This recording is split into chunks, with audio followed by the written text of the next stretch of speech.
She solved her first case before she ever set foot at a crime scene. It happened in a grocery store over a receipt.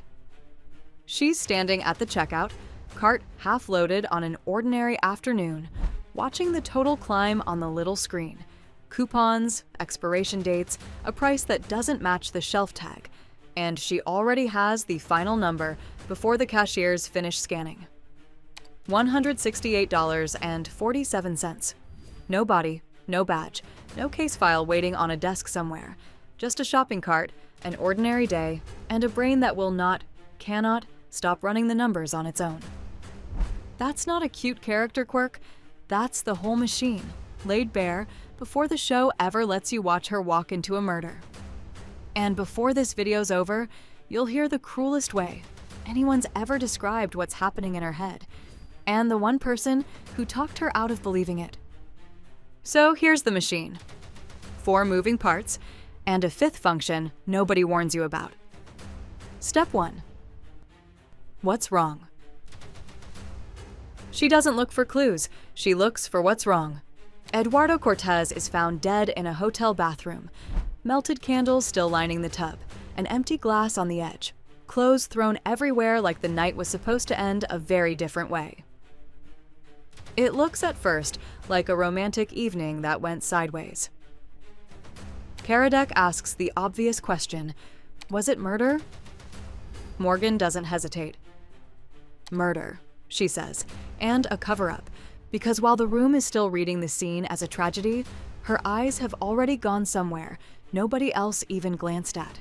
The hand towels on the rack, folded with 3 edges facing up instead of 2. The towels are a disgrace, she says, and she means it literally. But what she's actually telling the room is that somebody used one of those towels to wipe the place down, then folded it back into place without knowing housekeeping's real pattern. Every trained detective walks straight past a stack of towels. She doesn't even sit down first. The lab confirms it later. Cortez was drugged, then drowned.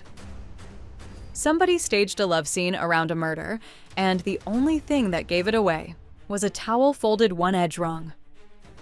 Step 2. Objects confess. Once she's found the wrong thing, she interrogates it. Not the person, the object. Take the paint. A dead man's watch is smeared with it. Majolica blue to be exact. And Morgan doesn't need a lab to know what hit him.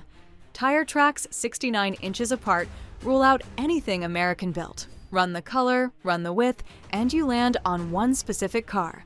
A Jensen Interceptor, Majolica blue, decades old, sitting exactly where it had no business being. That's not a guess. That's an object confessing. It happens again with even less to work with. This time not a car, but a slide. A nanny named Tara Foley is found dead in the slide at a children's playground, and the only lead anyone has is a description. A man with a limp, always reading a French newspaper on the same bench. To most detectives, that's a dead end. To Morgan, it's an address waiting to be filled in. There's exactly one newsstand left in the entire city that still sells a French-language paper in print. She knows that, for no reason, filed away years before this case existed, until suddenly there's a reason for it. One newsstand, one neighborhood, that's where they find him. And it isn't only physical evidence that talks. A family photo album is supposed to prove that a boy named Rio grew up with a brother, Jin, by his side his whole life. Morgan asks one quiet question that stops the room. Has anyone ever actually seen Rio and Jin in the same room at the same time? Nobody has. The lab confirms it.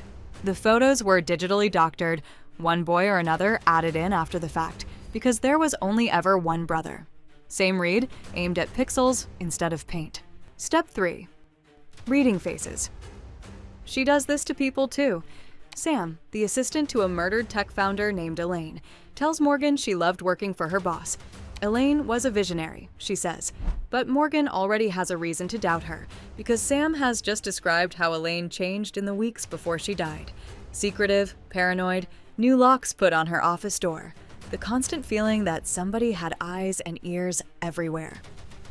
That's not the description of a boss anyone loves without complication. So Morgan asks if Sam's ever heard of a Duchenne smile, the one that reaches the eyes, genuine, involuntary, then its opposite, a Pan Am smile, the kind a flight attendant gives on command, the kind that only moves the mouth. The kind of smile, she says, a woman gives when she's saying she loved her boss a little more than she really did. Sam's face is doing exactly that, right in front of her. One detail, a few millimeters of muscle that never moved, and the whole story cracks open. The fifth function. Here's the part the hook promised. The fifth function of the machine, the one that doesn't clock out. By the end of this particular day, Morgan's already had a long road behind her, the case itself, and Wagner, who she ends up having to bring home. When she finally lies down in her own bed, she still doesn't sleep. The case keeps running in the background, uninvited. Fragments of what she heard hours earlier drifting back find the thing that no one else gets to see. The civic black box. It's the door, lock and key to the entire city. The warehouse floor plan from earlier that afternoon, the one she'd dismissed as a maze in the moment, rebuilds itself behind her eyes. And this time, it doesn't look like a maze at all. Still the same night, she's back at the precinct, standing in front of the team, saying it out loud. It's not a maze, it's a map. I saw it on the hard drive. Nobody asked her to solve that at 2 a.m. Nobody was paying her to. Her brain simply doesn't recognize the difference between on the clock and off it. If you've ever lain awake running a problem you weren't even trying to solve, you already know exactly what this feels like from the inside. Out of these 4 steps, noticing what's wrong, interrogating objects, reading faces, saying it out loud before you've decided whether you should, which one do you catch yourself doing without meaning to? Tell us below. Step 4. No filter. And the step that makes her hard to be around. There's no pause between seeing something and saying it out loud. Matthew Clark is being interrogated. A suspect in a kidnapping case, cool and controlled, giving Karadec nothing. Karadec mentions a colleague saw him at a party. Matthew answers with a question of his own. Did she? Karadec never said the witness was a woman. Morgan catches it before the sentence even finishes landing. She. Did you hear that? He said, she. Karadec didn't specify a gender. She's not waiting for the interview to end to flag it. She says it live, mid-interrogation, before anyone else in the room has caught up. It happens again with a woman who's just denied ever having been somewhere. Morgan spots the photo on the wall behind her, taken under loblolly pines that only grow in South Carolina, and the accent, which she's now caught twice. Together, that's enough. The woman was there. There's no gap between the observation and the sentence. They land at exactly the same moment every time. All that intellect, wasted. Now here's the part the show doesn't put on a poster. There's a line from the pilot everyone quotes. I have a compulsion to put things right, said almost like a joke. It isn't one. It's the only completely honest sentence the show ever lets her say about herself. The real proof of what that compulsion costs her shows up almost 2 seasons later. Inside a case that looks, at first, like just another suspect interview. His name's Neumeier, and he's exactly the kind of smart Morgan is, which is exactly why what he says lands so hard. I've seen your type before, he tells her. Flat, like he's stating a fact he's tired of proving. All that intellect, wasted, because you lack self-discipline. It's the real reason you've accomplished nothing. And you never will. When they finally lead him out in handcuffs, he doesn't let it go. All that intellect, wasted, he says again, almost gently, like he's doing her a favor by repeating it. She doesn't shake this one off the way she shakes off everything else. Karadec finds her afterward and asks gently if Neumeier reminded her of somebody. Your dad? He guesses, like he already knows. She doesn't argue. Superior, judgmental, Thinks being smart is a baseball bat you beat people over the head with. Tells his own kid he's disappointed she's wasting her gifts because she doesn't want to grow up to be him. Karadec tells her that's ridiculous. Yeah, she says. I guess I do, intellectually. Still doesn't feel good. And Karadec doesn't stop there. Do you have any idea how valuable you are to us? Do you understand how many people you've helped since you got here? That is the exact opposite of wasting your gifts. She tries to deflect, and he doesn't let her. You need proof the world's a better place because you're in it? Go home, Morgan. The same man who has needed evidence for everything, every single time, since the pilot, just handed her the one piece of it he actually had to give. Not proof of a crime. Proof that she matters. Keep that big heart.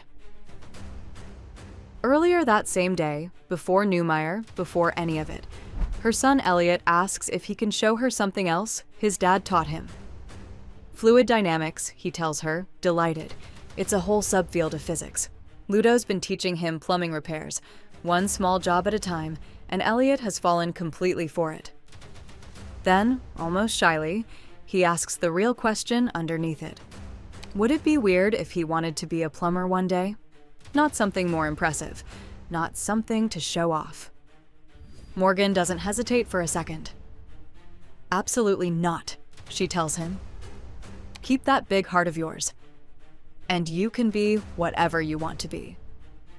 Whatever her own father did to her.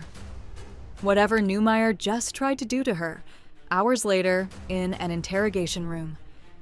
She is not doing it to her son. The same compulsion that lets a stranger's cruelty land like a diagnosis is the one thing she refuses to pass down. Closing the loop. Go back through every case, gathering the pieces of this, and what sticks isn't any single deduction. It's how identical the pattern is. Every single time, in a hotel bathroom, a playground slide, an interrogation room, a precinct at 2 in the morning. Notice what's wrong. Interrogate the object. Read the face underneath the performance. Say it out loud before you've decided whether you should. And running underneath all four, the fifth function nobody warns you about. A compulsion that doesn't clock out. Not for a body count. Not for a stranger telling her she's wasted. Not even for her own bed in the middle of the night when a warehouse floor plan refuses to stay a maze. That receipt in the grocery store was never about the coupons. It was the first time the show let you stand close enough to watch this machine actually run, out in the open, with nothing at stake, long before anyone had called her wasted, or reminded her of her father, or needed to hand her proof of anything at all. 2 seasons and a body count later, it hasn't stopped once. If this is the kind of thing you come back for, subscribing is the easiest way to make sure you don't miss the next one. That's genuinely all it takes. One click, and there's a lot more of her brain left to map.